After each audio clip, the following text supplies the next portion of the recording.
Oke. Assalamualaikum warahmatullahi wabarakatuh. Salam, salam sejahtera untuk kita semua. Selamat siang dan selamat datang. Yang terhormat anggota Bawaslu Kota Balikpapan, Pak Agus Sudirman SE ME, Bapak Dedi Irawan SHI MH, Bapak Hamrin SH MH.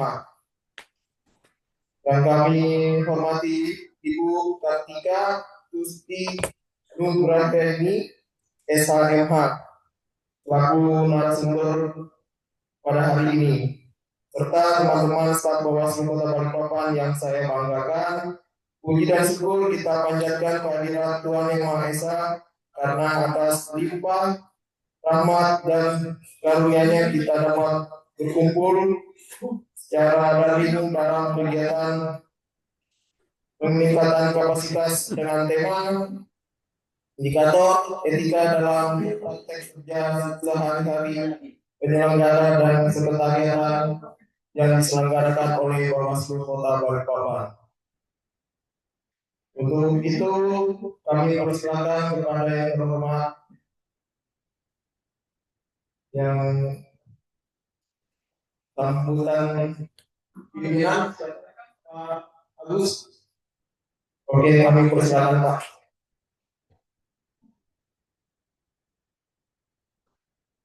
Assalamualaikum warahmatullahi wabarakatuh. Selamat siang, salam sejahtera untuk kita semua yang hadir di ruangan dan narasumber yang hadir dari jarak jauh dari Jakarta. Ini Bu Kartika Tusti Nugraheni SHMH, tenaga ahli bidang perkara di DKPP RI. Yang pertama, Pak, saya bilang apa? Yang di samping yang sama-sama kita hormati rekan pimpinan di kanan saya Bapak Hamdin SHMH, di kiri saya Pak Dedi Irawan SHI MH. Pak, permohonan maaf dari Ketua Kartika, tadi beliau juga titip salam ke Kartika karena beliau sudah sakit hari ini. Dia nggak bisa membersamai kegiatan kita hari ini, tapi beliau mengurangi rasa hormat, titip salam ke Kartika. Pak Madi sedang dalam ada tugas sebentar, nanti dia akan turun dari ruangannya. Nanti beliau akan hadir di tengah-tengah kita juga. Pertama-tama terima kasih banyak kepada Kartika Tusti Nugraheni. Terima kasih karena sudah menyempatkan waktunya kita sharing hari ini. Mohon juga kami diberikan semacam pencerahan dan referensi-referensi case atau kasus-kasus yang mungkin sudah ditangani oleh Ibu Kartika dan tim sepanjang 2025 sampai hari ini. Siapa tahu ada rujukan novelty keterbaruan yang kemudian bisa menjadi bahan-bahan proteksi kami di internal Bawaslu Kota Balikpapan, khususnya dalam menjaga aspek profesionalisme antara pimpinan, sekretariatan, dan juga bisa kita eksternal lah, relasi eksternal daripada Bawaslu. Tanpa berbanyak kata, mungkin itu yang bisa kami sampaikan. Ibu Kartika, ini agenda rutin kita di tiap hari Jumat. Jadi kita selalu memanggil beberapa narasumber, dan alhamdulillahnya beberapa narasumber itu salah satunya Kartika dengan hadir secara sukarela, membagi waktu, energi, dan pengetahuannya hari ini. Mungkin itu yang bisa kita sampaikan. Kita sama-sama mendengar materi dari Kartika, serap, dan kita coba interaksi. Nanti hal-hal yang kiranya teman-teman mau tanyakan bisa langsung ditanyakan pasca kunjungan kita selesai menyampaikan materi. Ini itu bilang Assalamualaikum warahmatullahi wabarakatuh. Izin saya memperkenalkan diri saya dulu. Saya Dipa, staf Bawaslu Kota Balikpapan yang akan bertugas sebagai moderator dalam kegiatan ini dan telah hadir bersama kita narasumber yang luar biasa yaitu Ibu Kartika Tusti Nugrahi SHMH. Untuk itu mari kita simak bersama paparan dan narasumber kita kepada Ibu Kartika Tusti SHMH. Kami persilakan. Ya, terima kasih. Tadi moderator memperkenalkan dirinya di akhir. Hampir saya tanya, ini beneran namanya Nur Hasanah gitu. Iya, pertama-tama saya ucapkan terima kasih banyak ya kepada para pimpinan Bawaslu Kota Balikpapan atas inisiatornya menggerakkan ruang-ruang diskusi dan kajian-kajian untuk teman-teman di lingkungan sekretariat. Artinya kan ini beberapa kali ya sudah dilaksanakan dan berbagai macam materi yang sudah disampaikan. Artinya ini kan menjadi ajang penguatan kapasitas teman-teman di sekretariat juga dan para pimpinan tentunya. Saya sebelumnya mengucapkan terima kasih dan salam hormat buat para pimpinan Bawaslu Kota Balikpapan yang sudah hadir. Ada Bang Dedi, ya, Bang Hamrin, dan teman saya, sahabat saya, Agus Sudirman. Jadi saya agak kaku kalau manggil Bang ya, karena kita teman nongkrong dulu. Oke, mungkin kita langsung saja ke materinya. Kita nanti sambil belajar saja. Jadi sifatnya forumnya kalau mau ditanyakan silahkan bertanya saja, tidak usah terlalu formal. Saya akan memberikan insight dan silahkan ditanggapi apabila ada hal yang ingin ditanyakan lebih lanjut. Ini saya sudah dikasih akses untuk share screen ya. Berapa?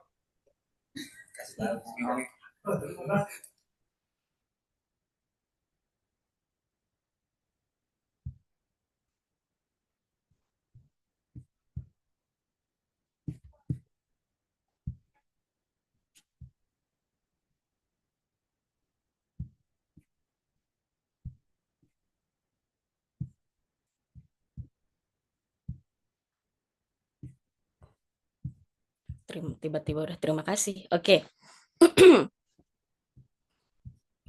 Sudah muncul ya teman-teman ya.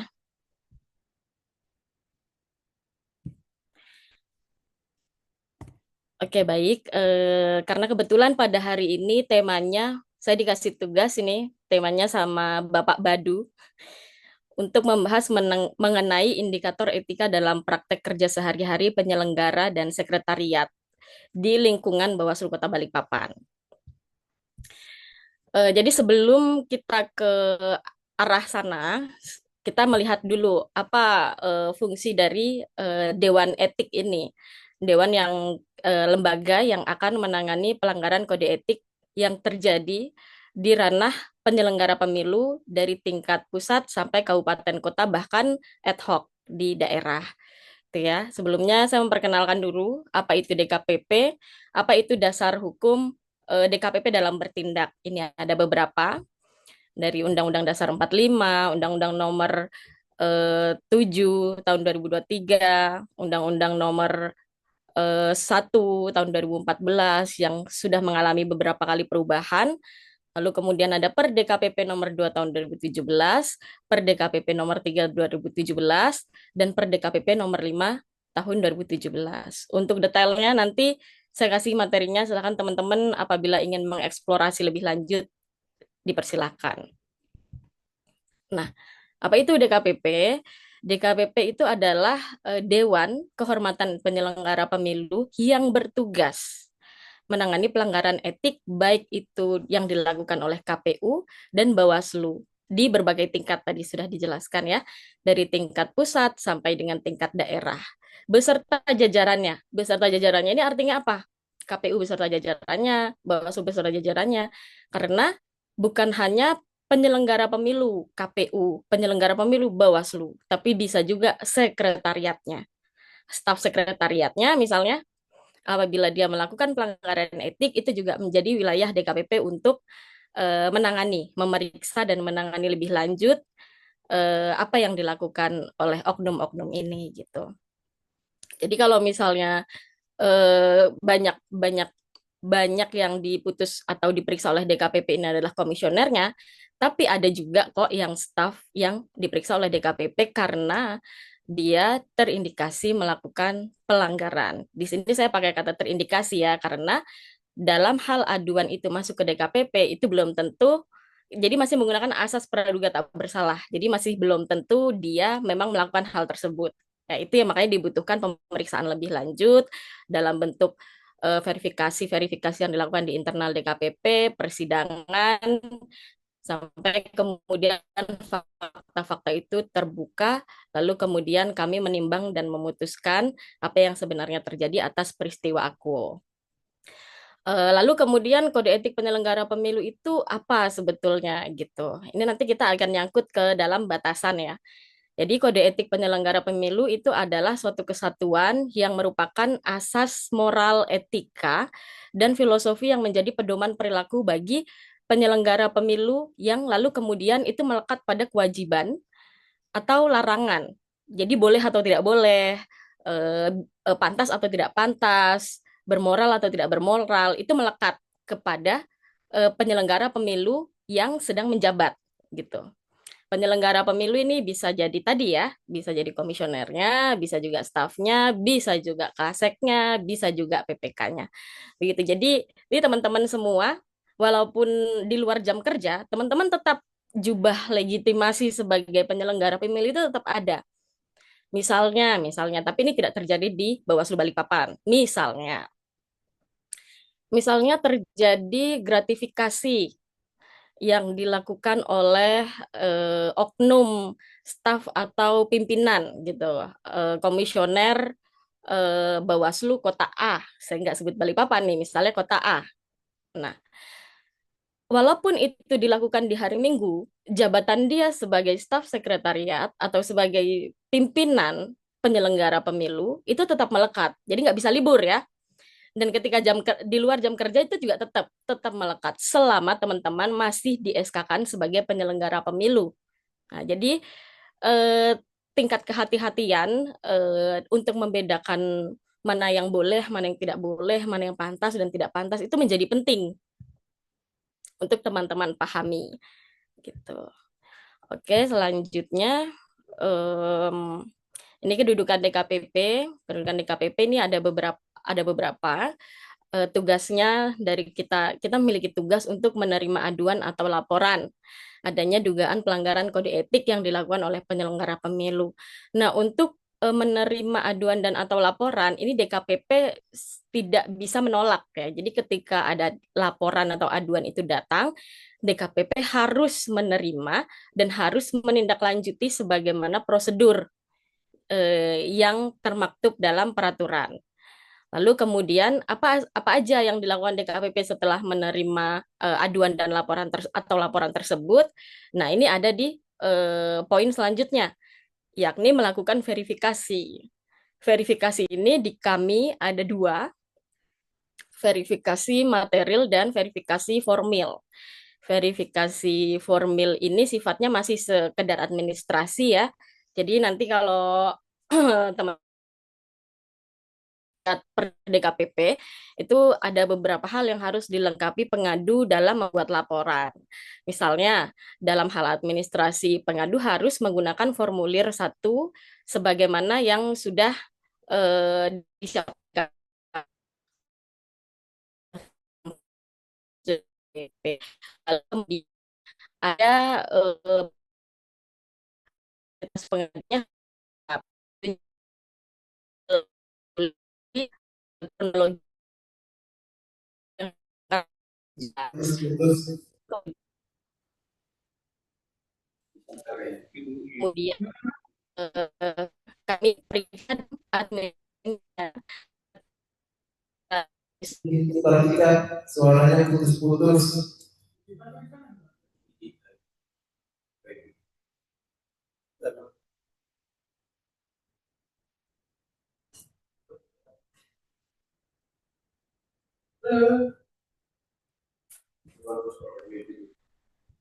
jaringannya apa jaringan.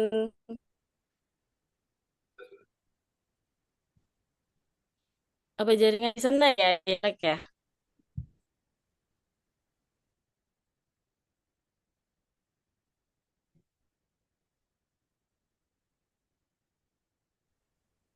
Gimana moderator aman? Ya, aman. Oke, Bu. Lanjut. Ya, bentar, bentar.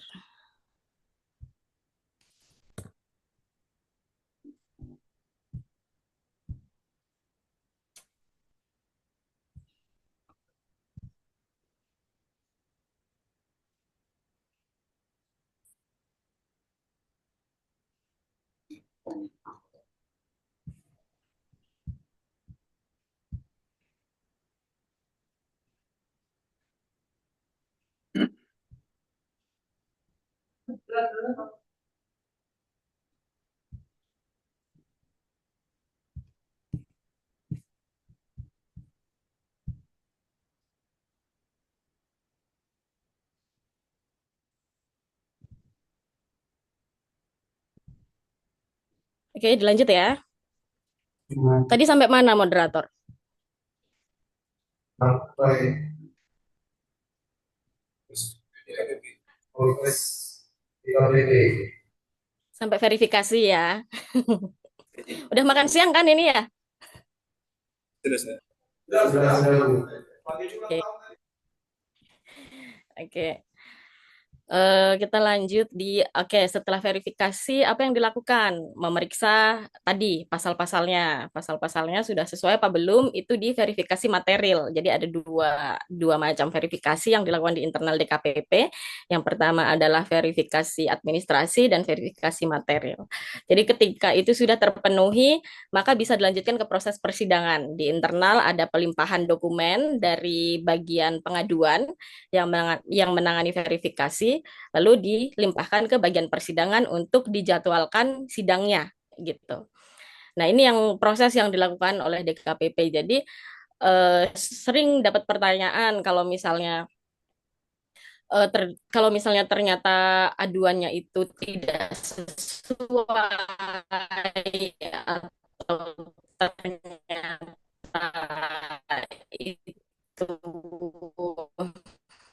apa ya, semacam aduan bodong gitu ya, nggak memiliki dasar dan segala macam gitu. Kami biasanya bisa menemukannya bisa langsung apa namanya, melihat itu ketika verifikasi. Tapi kalau misalnya verifikasi ini dirasakan cukup, karena di material ini kita juga melihat antara pokok aduan dan apabila itu terpenuhi maka kita lanjut ke sidang. Kita juga pernah,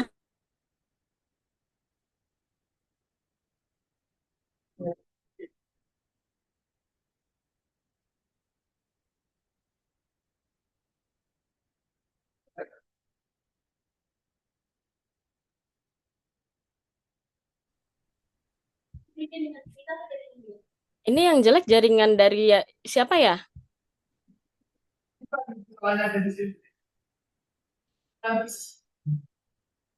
Iya ya.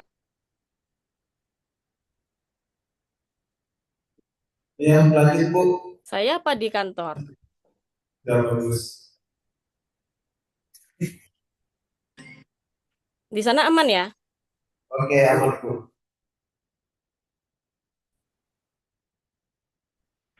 Oke, lanjut.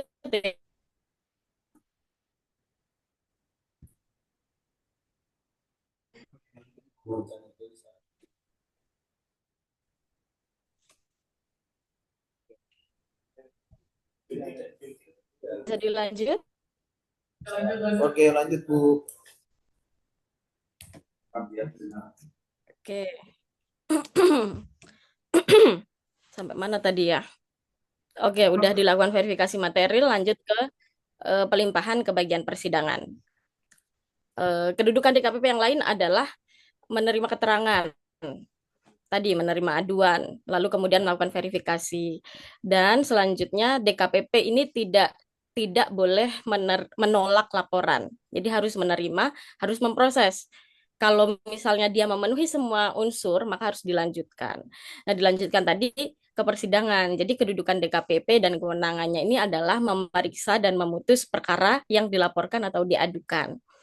Lalu kemudian biasanya ada pertanyaan, DKPP ini sifatnya aktif apa pasif ya? Ketika tidak ketika DKPP ini menerima aduan. Lalu kemudian pokok aduannya misalnya dua, eh, pokok aduannya dua, bukti yang dilampirkan harusnya empat, ya. Tapi ternyata yang disampaikan hanya tiga, kurang satu.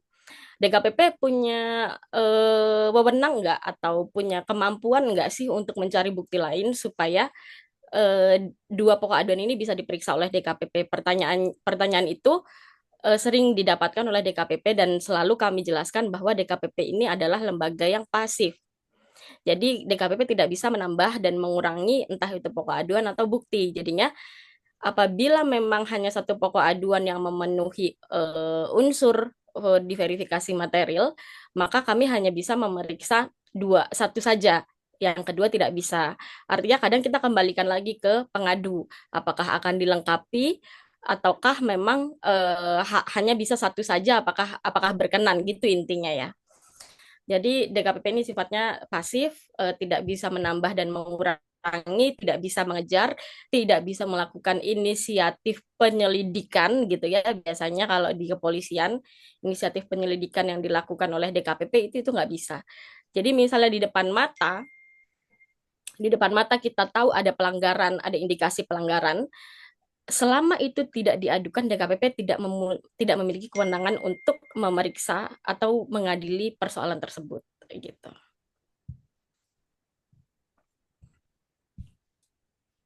Nah, ini selanjutnya pengadu dan atau teradu.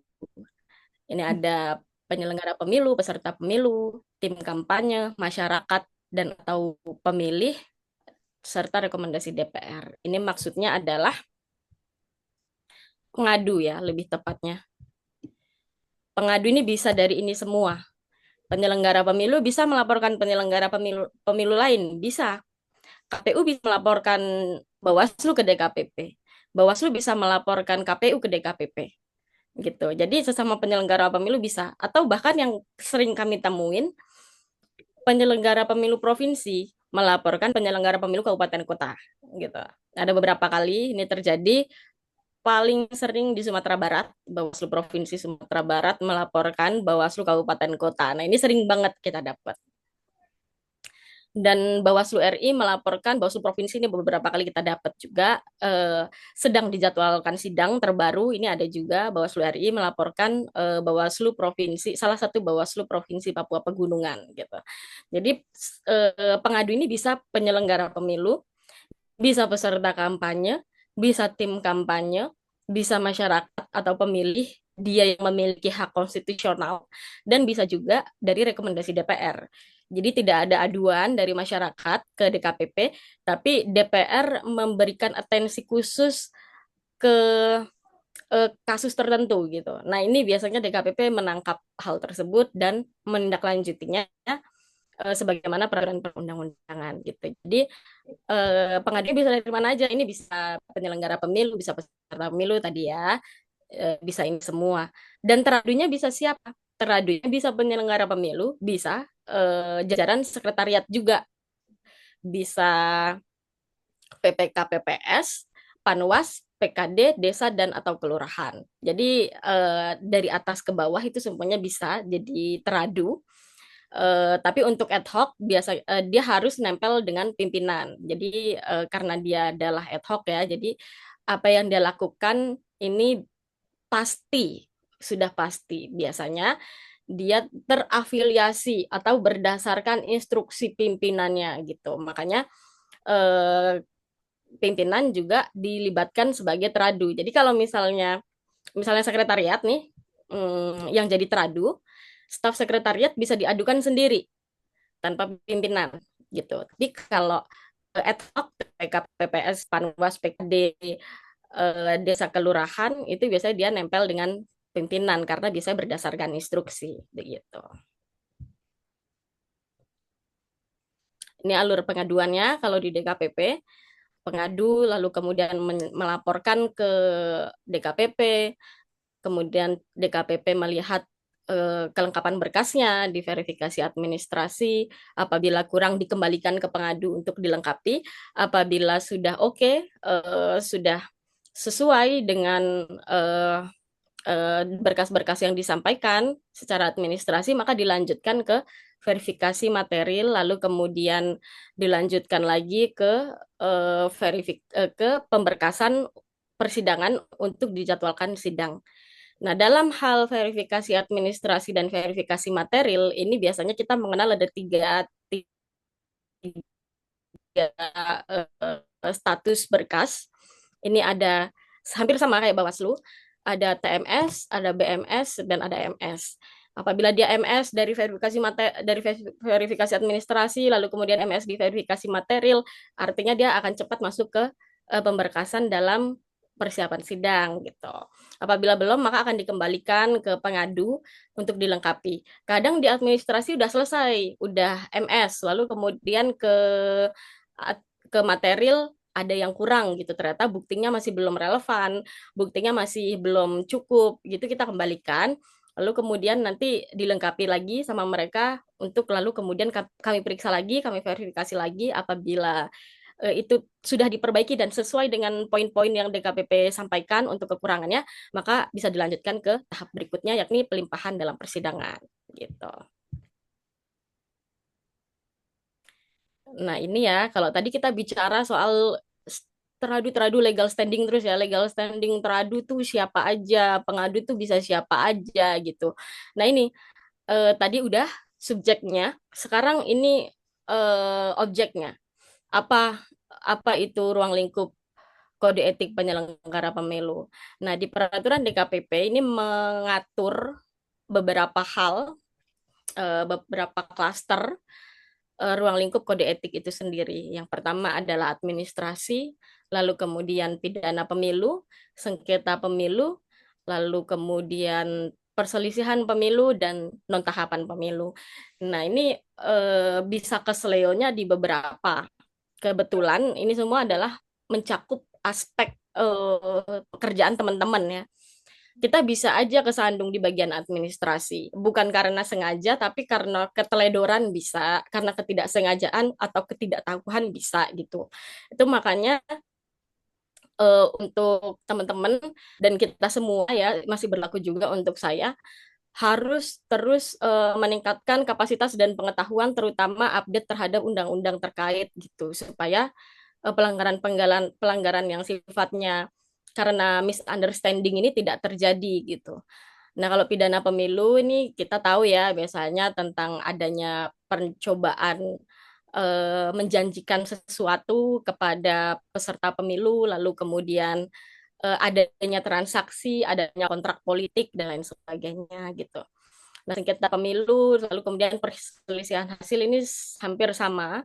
Ini yang berkaitan dengan adanya ke apa ya, selisih hasil atau adanya indikasi pergeseran, perubahan dan lain sebagainya. Nah, ini kemarin Balikpapan kebetulan di Pilkada nggak ada yang berkaitan ini ya, tapi kalau administrasi ada ya kemarin. Tapi itu kan akhirnya jelas, akhirnya dan terklarifikasi gitu ke publik. Ternyata selama yang dituduhkan selama ini bisa di counter dengan bukti-bukti yang disampaikan oleh teradu di persidangan gitu.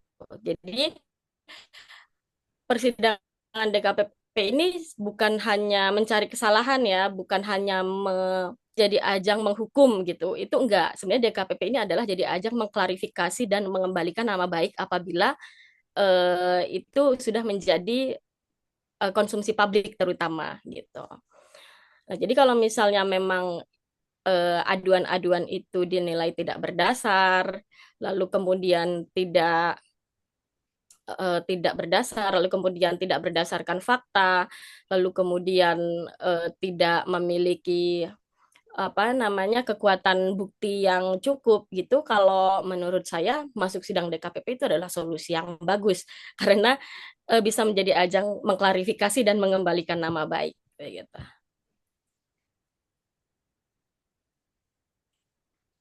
Nah, ini kita ke sistem etika penyelenggara pemilu. Ini ada etika material, kode etik, dan lain sebagainya. Ada di peraturan, nanti silahkan teman-teman baca. Tapi kalau misalnya secara umum kita melihat bagaimana etika bekerja di kehidupan kita sehari-hari, tentu ini bukan hal yang bisa kita lihat seperti hukum ya. Kalau hukum kan kita jelas gitu. Mana sih yang boleh, mana yang nggak boleh. Undang-undang mengatur itu gitu ya. Kayak misalnya pidana mengatakan membunuh itu tidak boleh. Ya kalau misalnya kamu tidak membunuh berarti kamu nggak akan kena pidana begitu kan. Tapi kalau etika ini kan dia ini tirai yang sangat tipis gitu. Etika ini seperti batasan moral yang menjadi acuannya bisa jadi batasan antara saya dan batasan antara Bapak Badu ini berbeda gitu batasan moralnya. Tapi secara lahiriah kita ini memiliki base batasan antara mana yang boleh dan tidak boleh, mana yang baik dan tidak baik, mana yang jahat dan yang tidak jahat, kayak gitu. Ada common sense di sana. Artinya apa? Apabila kita secara nalariah, secara nalar etika dan konstruksi berpikir manusia pada umumnya ini sudah tahu batasan itu adalah common sense yang nggak bisa ditabrak secara serampangan, gitu ya. Misal menerima uang dari caleg itu jelas pidana pemilu, gitu ya. Tapi ngopi sama caleg, nah gitu, gimana? Mungkin bapak-bapak pimpinan nih punya banyak teman yang lalu kemudian dulu teman masih sama-sama kuliah gitu kan. Terus ketika bapak-bapak ini, bapak-bapak pimpinan Bawaslu ini terus duduk sebagai komisioner di di Bawaslu, lalu teman-teman begitu juga dengan teman-teman dengan teman-teman sekretariat yang lalu kemudian memiliki teman yang hubungannya sudah dibangun sejak beberapa tahun yang lalu kebetulan bertemu lagi dengan posisi teman-teman ini sekarang sebagai staf sekretariat di salah satu lembaga penyelenggara pemilu ngopi dengan penyelenggara pemilu yang mana mereka adalah teman-teman kalian yang udah kenal dari berapa tahun yang lalu. Belum ada rencana dia untuk nyalek berapa tahun yang lalu gitu. Ini secara etika gimana gitu. Pasti mungkin beda untuk teman-teman yang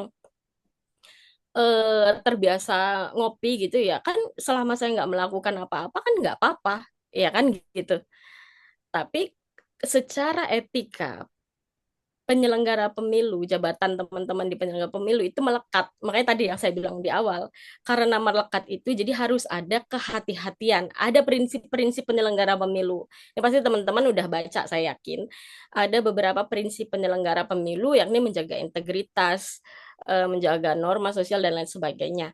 Salah satunya adalah kehati-hatian dalam melakukan tindakan, terutama pada saat tahapan penyelenggara pemilu. Pada saat tahapan, ya. Kalau misalnya dalam hal teman-teman Lebaran, open house gitu, terus datang teman-teman caleg gitu ya. Lebaran tahun ini nggak masalah, Lebaran tahun ini karena tahun ini nggak ada tahapan gitu. Tapi bayangkan kalau Lebaran itu saat menjelang pilkada atau menjelang pileg itu menimbulkan sakwa sangka kan untuk masyarakat sekitar. Kenapa nih kok ada kunjungan? Kenapa nih kok ada pertemuan di rumah nggak ada saksi, nggak di tempat umum? Karena di rumah bisa mungkin dong ada transaksi dan lain sebagainya. Nah, itu menimbulkan syakwa sangka itu yang apa namanya dampak dari ketidakhati-hatian. Jadi yang dijaga ini adalah kehati-hatian penyelenggara pemilu dalam menjaga trust publik dalam hal tindakan, dalam hal perilaku, dalam hal kesehari-harian begitu. Nah, ini batasan yang harus apa common sense yang harus teman-teman maknai dan itu adalah salah satu resiko dan harus disadari itu adalah resiko bagaimana teman-teman hari ini berkecimpung di dunia penyelenggara pemilu begitu. Oh, kemudian ini masih beberapa hal prinsip-prinsip penyelenggara pemilu asas ya. Nah, ini prinsip-prinsipnya jujur, mandiri, adil, akuntabel, berkepastian, aksesibilitas, tertib, terbuka, proporsional, profesional, efektif, efisien, dan kepentingan umum. Nah, kepentingan umum ini yang tadi apa namanya menjaga syakwa sangka publik ini supaya publik karena gini ya, setiap lembaga ini kan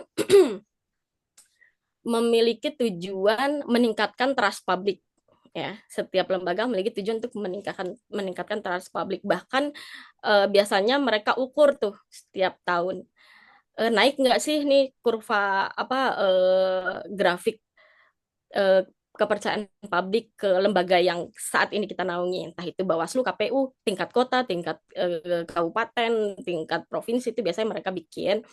Nah, untuk melihat seberapa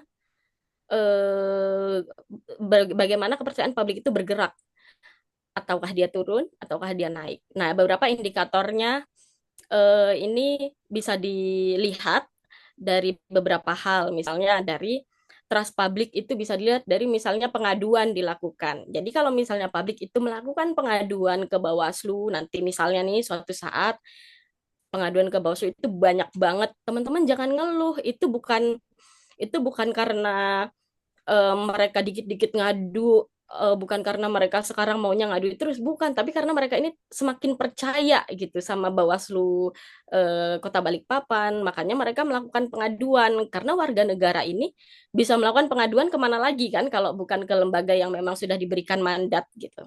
Nah, artinya itu suatu prestasi ya, cuman kembali lagi ke culture masyarakatnya, apakah mereka memang masyarakat yang apa namanya eh, menunjukkan aware-nya ini dengan cara mengadukan gitu. Ini kan makanya berbeda-beda ya setiap masyarakat ini caranya, sama kayak manusia lah, love language-nya kan beda-beda tuh. Nah, sama masyarakat juga gitu. Makanya dipelajari juga bagaimana bentuk atau bagaimana pola perilaku masyarakat setempat gitu. Ah, ini masih sama. Oh, ini slide terakhir ternyata. Jadi sampai sini ya, apabila kita kembalikan lagi kepada batasan-batasan batasan-batasan etika dalam praktek kerja, ini ada banyak teman-teman. Jadi tadi sebagai penyelenggara pemilu, jubah legitimasi penyelenggara pemilu itu nempel di manapun. Dan satu hal lagi yang bisa teman-teman pastikan, terutama ini adalah PR untuk pimpinan Bawaslu Kota Balikpapan dan Kasek ya, bagaimana meningkatkan harmonisasi antara sesama staf sekretariat, sesama antar sekretariat dan pimpinan komisioner gitu. Jangan sampai nanti staf sekretariatnya mau ngadep butuh waktu yang panjang, butuh birokrasi yang panjang untuk bisa ketemu pimpinan gitu. Atau jangan sampai juga ada gap yang terlalu besar antar sesama sekretariat atau antar sekretariat dengan pimpinan gitu. Karena seperti diketahui memang DKPP banyak beberapa kali ya, nggak banyak juga kalau dibandingin nama pidana pemilu masih lebih banyak pidana pemilu. Beberapa kali kami menerima aduan ini yang kami lihat memang ada konflik internal antar sekretariatnya gitu. Ada beberapa hal misalnya eh, saat itu kita pernah melakukan pemeriksaan terhadap staf sekretariat yang dia memiliki PPK yang bermasalah dengan komisionernya, bahkan sampai pukul-pukulan di rapat. Itu pernah terjadi. Ini kan karena tidak adanya keharmonisan di internal ya, antara pimpinan dengan staf sekretariatnya.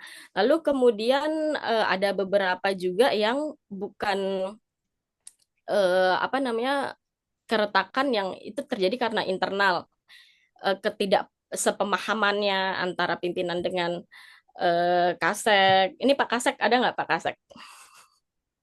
Ada Ya ada. Zoom RI. Zoom. Oke, ini makanya harus ditingkatkan gitu, tingkat harmonisasinya, tingkat keguyupannya, mungkin bisa dengan kegiatan-kegiatan yang lebih kasual gitu antara teman-teman sekretariat dengan pimpinan. Jadi jangan sampai ada gap. Karena ketika ada gap itu terasa ya, dan ketika DKPP memeriksa ini, DKPP juga berpendapat ini sebenarnya bisa selesai di internal gitu. Kayak yang tadi saya cerita ya, pernah terjadi pukul-pukulan itu antara PPK dengan pimpinan.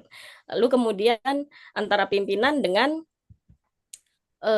waktu itu PPK juga nih, kebetulan yang beberapa kali saya pegang nih antara pimpinan dengan PPK ini, tentang ini PPK juga yang mengadukan pimpinannya gitu.